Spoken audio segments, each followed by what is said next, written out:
2025 সালের শেষ প্রান্তিকে প্রকাশিত USCIS এর বার্ষিক পর্যালোচনায় অভিবাসন ব্যবস্থাকে আরও কঠোর ও জবাবদিহিমূলক করার চিত্র উঠে এসেছে। উন্নত ভেটিং ও স্ক্রিনিংয়ের মাধ্যমে 14,000-এর বেশি আবেদন আইন প্রয়োগকারী সংস্থায় রেফার করা হয়েছে।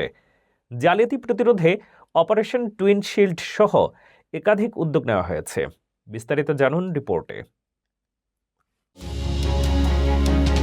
2025 সালের শেষ প্রান্তিকে যুক্তরাষ্ট্রের সিটিজেনশিপ অ্যান্ড ইমিগ্রেশন সার্ভিসেস বা USCIS তাদের বার্ষিক পর্যালোচনা প্রকাশ করেছে। এই প্রতিবেদনে যুক্তরাষ্ট্রের অভিবাসন ব্যবস্থাকে আরও নিরাপদ, কঠোর ও জবাবদিহিমূলক করার নানা উদ্যোগ তুলে ধরা হয়েছে।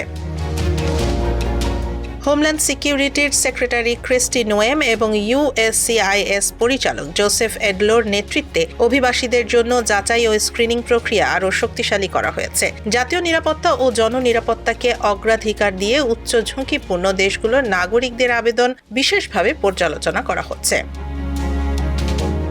2025 সালে USCIS 14,000-এর বেশি অভিবাসীকে আইন প্রয়োগকারী সংস্থার কাছে রেফার করেছে এবং 1,000-এর বেশি ক্ষেত্রে জালিয়াতি শনাক্ত করেছে। পাশাপাশি একটি নতুন ভেটিং সেন্টার চালু করা হয়েছে, যেখানে আধুনিক প্রযুক্তি ব্যবহার করে অপরাধী ও নিরাপত্তা ঝুঁকি শনাক্ত করা হচ্ছে।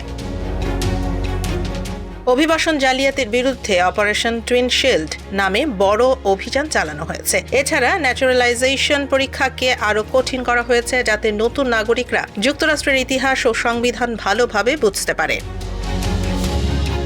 এই সব পদক্ষেপের মূল লক্ষ্য হল যুক্তরাষ্ট্রের নিরাপত্তা নিশ্চিত করা, অভিবাসন ব্যবস্থার স্বচ্ছতা রক্ষা করা এবং আমেরিকান জনগণের স্বার্থকে অগ্রাধিকার দেয়া।